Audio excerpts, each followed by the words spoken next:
A nuclear bomb is hidden somewhere in New York City and will explode within the next 24 hours, potentially killing millions.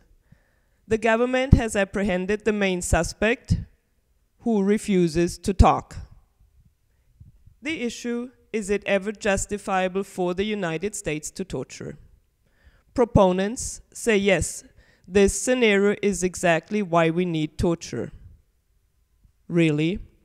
Assuming we know with absolute certainty that we have the right suspect, how do we know he will talk? In a movie, it will work. In real life, hindsight is 20/20. He could also die, he could lie, or he could just decide to say nothing. What would we do next? Sit him down for a friendly chat? By then, millions could be dead. Torture opponents say it is cruel, inhumane, and immoral. Jesus wouldn't torture. US law does not allow torture. International law in the form of the UN Convention Against Torture forbids it. How do we define torture?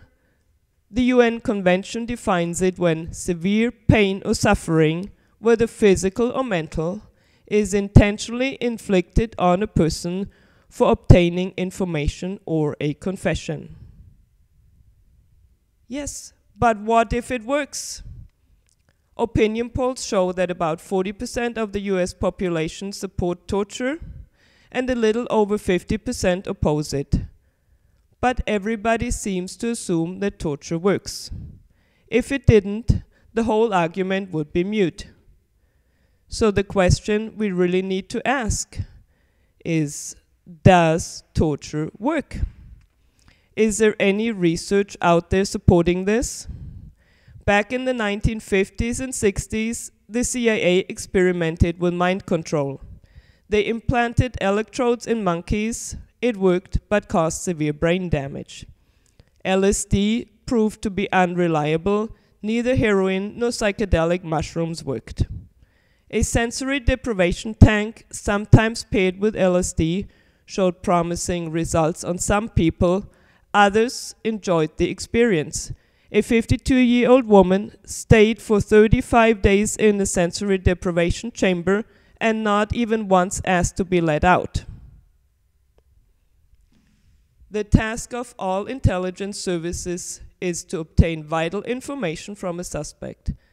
So the real question may not even be, does torture work? But what works? What is the fastest and most reliable way to extract information from a suspect? Interrogators who are on the front line offer surprising methods, but generally, physical torture is not one of them. In all fairness, these experts do not go by the UN Convention's definition, but differentiate between coercive, inflicting severe physical pain, and non-coercive, psychological manipulation. I'll tell you how to make a man talk, says a retired Special Forces officer. You shoot the guy to his left, you shoot the guy to his right, and then you can't shut him up anymore. Jerry Jojo, widely regarded as the most successful interrogator at NYPD in New York, describes a successful interrogator as somebody who people like, and who likes people, because the more comfortable they are, the more they talk, and the more they talk, the more trouble they're in, the harder it is to sustain a lie. Michael Kubi, the retired chief interrogator for Israel's General Security Services, insists that the key is theater and make-believe. When the captive believes that anything could happen, torture, execution, indefinite imprisonment, that is when the interrogator can go to work. The CIA already concluded in 1963 that the threat of coercion is more effective than coercion itself. My personal opinion: it seems a myth, especially popular with tough-talking politicians, that torture is the silver bullet, and the only reason it should be reserved for the most severe and urgent cases is either because of laws or our inborn decency. If we accept expert opinion and research, severe physical pain does not provide good results, and this in itself should be reason enough not to use it.